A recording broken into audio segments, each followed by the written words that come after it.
What's going on, Soul Nation? Ginger Prime here, and today I have the unfortunate news to tell you that New World has been pushed back to August 25th, 2020, due to obviously the concerns around COVID-19. This is like everything else within the gaming industry right now. Everybody's having to learn how to work remotely, how to collab remotely, how to obviously hit those challenges and hit those deadlines and milestones remotely. And we've seen this coming. This was to be expected, namely because it's been so quiet on the home front in terms of New World news, where before they were hitting us with new information each and every week. If you guys are interested, I posted kind of a FAQ, new player frequently asked questions about New World and this action MMORPG over on Work to Game just last week, and now we're seeing some actual delays. And this also includes the closed beta, the thing that you get for pre-ordering this game, and that's being pushed back to July as well. So they're still inviting people into their alpha, so be sure to go and register for that. I'll include a link to this post in the description of this video if you haven't already. They're doing this weekly. They're inviting more and more people to come play in the alpha, and they're continuing to iterate on it. Hopefully they're able to make this work and deliver a quality game this fall. But let's go ahead and dive into the full details of the post. Then let's talk about it, and like always, I want to know your thoughts in the comments below. So they've said they made the hard decision to delay the release of New World until August 25th, 2020, and the start of the closed beta to July. Like most of you, our entire team has been sequestered as a result of the global COVID-19 pandemic, and while we're still making great progress developing an ambitious MMO like New World remotely, has introduced some challenges. We want to make sure that we have all the time needed to make New World the very best it can be for our players, and as a result, we've chosen to delay the game's release in order to reach our quality bar as we work remotely in the foreseeable future. We've also seen other games that were delayed out of this spring into the fall as well, so in a way, this is going to kind of be going up against Cyberpunk 2077, and that's not necessarily bad. Two different games, two hopefully amazing games. We'll have to wait and see for New World, but at the end of the day, there's going to be, I think, a lot of competition if those games still see their release in the fall as well. Anyway, he continues, "We know that you're eagerly anticipating the launch of New World, and we're excited to share it with you. However, the health and safety of our team is our first priority." I love reading that. "We hope that you understand our decision to protect our team during this uncertain times while we refocus on the timeline to ensure New World is the best possible game it can be. We'd like to thank all our alpha players for helping us make the better game, and the alpha will remain open as we continue to test and tune our player experience. Between now and our launch on August 25th, we will continue to share details on features and content going into the game. Please enjoy this new article on Invasion, and keep your eye out on social media channels for more updates. We hope that you and your loved ones can stay safe and healthy, and they'll be in touch soon." So let's go and take let's talk about the Invasions article that they've got here now. "Eternum is a mysterious and hostile land where you fight it to get a foothold and must be ready to defend from invading forces, human and supernatural. In New World, when the forces of the corruption have amassed through the strength and territory, they lay siege to the fort. This is called an invasion. And during the battle, the defenders must protect their fort against escalating waves of enemies." I love horde modes.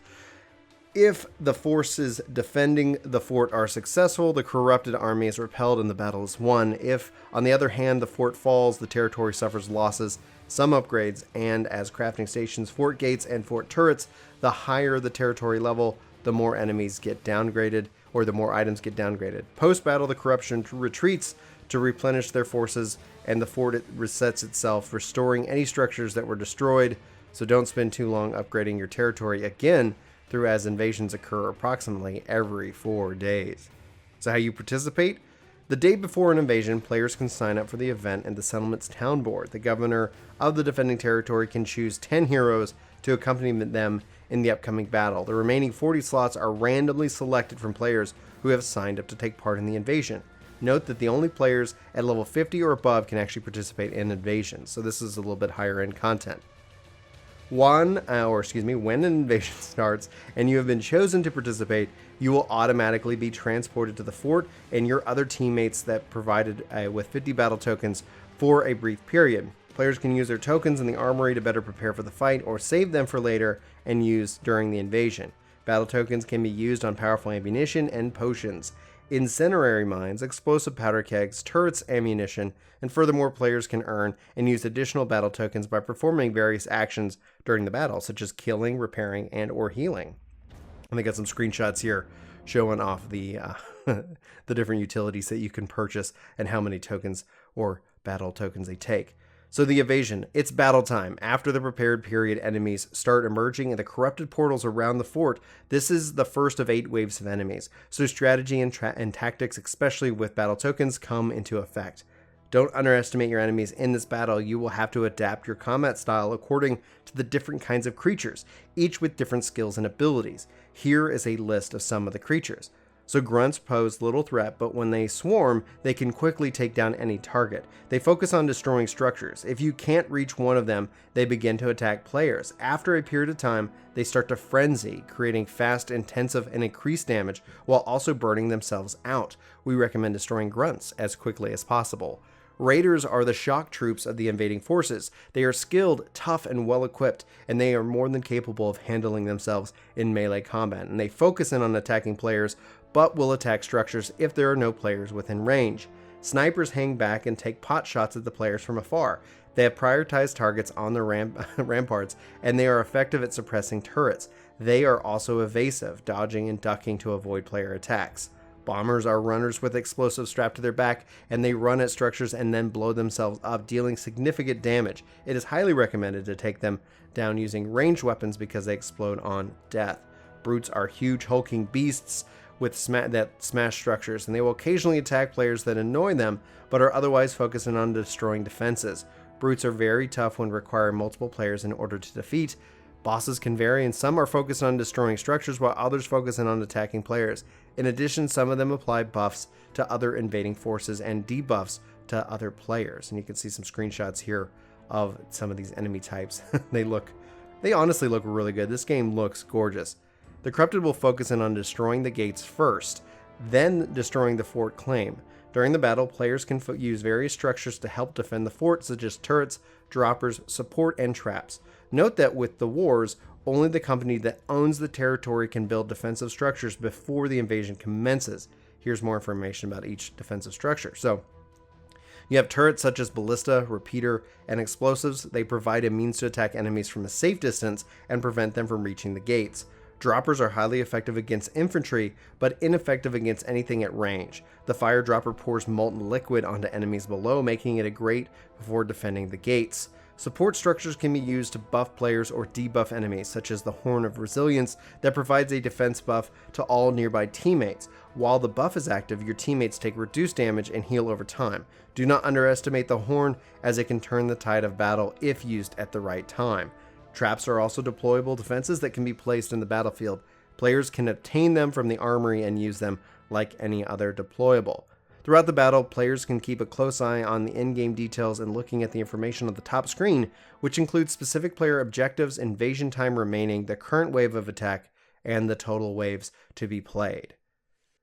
Players win the invasion by protecting the fort claim until the time limit is reached. The invasion is lost if all the enemies destroy the fort claim within the time limit. After the battle, the corrupted forces will fall back and regain their strength and prepare for the next invasion. Win or lose, players who contribute to the battle are rewarded with XP, in-game currency, and loot. Finally, they are released back into the stunning yet dangerous land of Eternum. Should players be defeated, it will cause a downgrade in their territory. Players will receive some XP, loot, and Azoth depending on how many waves are completed. Check out, more information about upgrading or downgrading your territories in this article, which we've covered in the past. Do you have what it takes to defend against the corrupted, defend your fort, and become a local hero? And then they say some division designs may change based off of testers' feedback. My hope is that with this time that we're all going under, that we're all kind of having the shared experience to varying degrees. Some people are able to work from home. Some people are working in the front lines. At the end of the day, my general hope is that everybody is able to stay safe and able to just get by and get through this. I wish I had an end date, and I talked about this over in Work the Game. And this isn't about, obviously the pandemic. This is really about my hope for this game. My hope for each and every one of you watching and listening to this video is that you can stay safe. And then for New World, they can deliver an incredible game that they, that they just dive in, and it's just, I'm really looking forward to playing it.